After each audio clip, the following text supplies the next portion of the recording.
Hello guys, welcome back to our channel.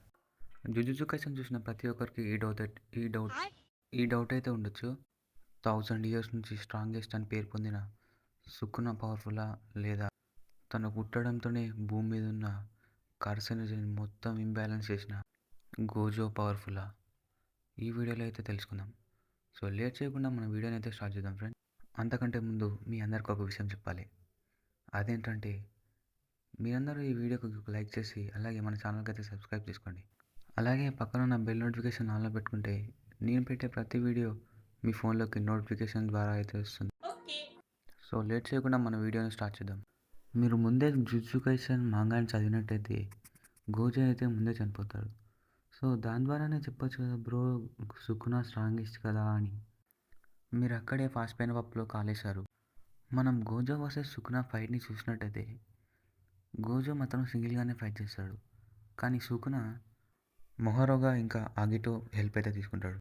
అలాగే సుకునా Megumi బాడీని తన వెజల్గా వాడుకొని మెగుమి దగ్గర ఉన్న 10 షాడో టెక్నిక్స్ని అయితే వాడతాడు.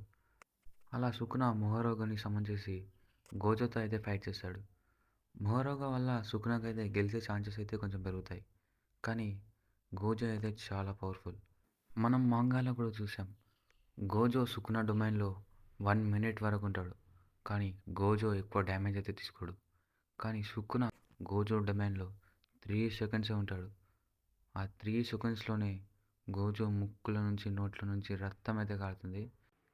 దీన్ని బట్టి మనం చెప్పొచ్చు గోజో డొమైన్ జుజుత్సు కైసెన్లో ఒక స్ట్రాంగెస్ట్ డొమైన్. మరి ఇదంతా చెప్తున్నావు కదా, గోజో ఎందుకు చనిపోయాడు అని మీరు అందరూ అడగచ్చు. నాకు తెలిసినంత వరకు గోజో బాడీ హాఫ్గా కట్ అయినా కానీ తను రివర్స్ కస్ టెక్నిక్తో తను మళ్ళీ హీల్ అవ్వచ్చు, కానీ తను హీల్ అవ్వడు. చాప్టర్ 236లో గోజో సుకునా ఫైట్ చేసుకునేటప్పుడు గోజో ఒక స్టేషన్ లాంటి ప్లేస్లో కనిపిస్తాడు. అక్కడ గోజో తన ఫ్రెండ్స్ అందరినీ కలుస్తాడు. గోజో తన ఫ్రెండ్ గెటోతో మాట్లాడుతూ ఇన్ని రోజులు తను లేకుండా ఎంత లోన్లీగా ఫీల్ అయ్యాడని మాట్లాడుతూ ఉంటాడు. ప్రపంచం అంతా తనను ఒక స్ట్రాంగెస్ట్ బీయింగ్గా చూస్తూ, దాంతో గోజోతో ఎవరు ఉండరు, కానీ తన లోన్లీనెస్ని దూరం చేసిన వాడు ఒక్కడే, అది సుకునా మాత్రమే. సో తనకన్నా స్ట్రాంగెస్ట్ అయిన పర్సన్ ముందు గోజో చనిపోవడంతో అదైతే తనకు చాలా సంతోషంగా అయితే ఉంటుంది. సో మాంగా కొంచెం ముంగటికి వెళ్ళిన తర్వాత మనమైతే చూస్తాం గోజో బాడీ అయితే హాఫ్కి కట్ అయి ఉంటుంది. ఇది ఎలా జరిగిందంటే, మనందరికీ తెలుసు మొగరోగా ఏ టెక్నిక్నైనా అడాప్ట్ చేసుకోగలరని. తన తలపైన ఉన్న వీల్ 4 సార్లు తిరిగితే ఏ టెక్నిక్నైనా తనైతే అడాప్ట్ చేసుకోగలడు. సేమ్ ఇలాగే గోజోకి సుకునాకి ఫైట్ అవుతున్నప్పుడు సుకునా అయితే మొహరోగా ఆ టెక్నిక్ని ఎలా వాడుతుందో అనేది మంచిగా అబ్జర్వ్ చేసి సేమ్ టెక్నిక్ని సుకునా కూడా వాడతాడు. సో ఆ టెక్నిక్ని వాడిన సుకునా గోజోని ఇంకా తనకున్న ఇన్ఫినిట్ని రెండింటిని కట్ చేస్తాడు. నన్ను అడిగితే ఇదంతా మెగుమి వల్లే అనే చెప్తా. ఎందుకంటే మెగుమి దగ్గర ఉన్న 10 షాడో టెక్నిక్స్ వల్లే సుకునా ఇప్పుడు గోజోని ఓడించగలిగాడు. లేదంటే గోజోని ఓడించడం అసాధ్యం. ఫైట్ ఎండింగ్లో సుకునా ఇలా అంటాడు, నేను చనిపోయేంత వరకు గోజో నీ పేరు మాత్రం నేను గుర్తుపెట్టుకుంటా. సో దీన్ని బట్టి మనం అర్థం చేసుకోవచ్చు గోజో ఎంత స్ట్రాంగ్ అనేది. నా దృష్టిలో గోజో స్ట్రాంగా సుకునా స్ట్రాంగా అంటే నేనైతే గోజో అనే చెప్తా.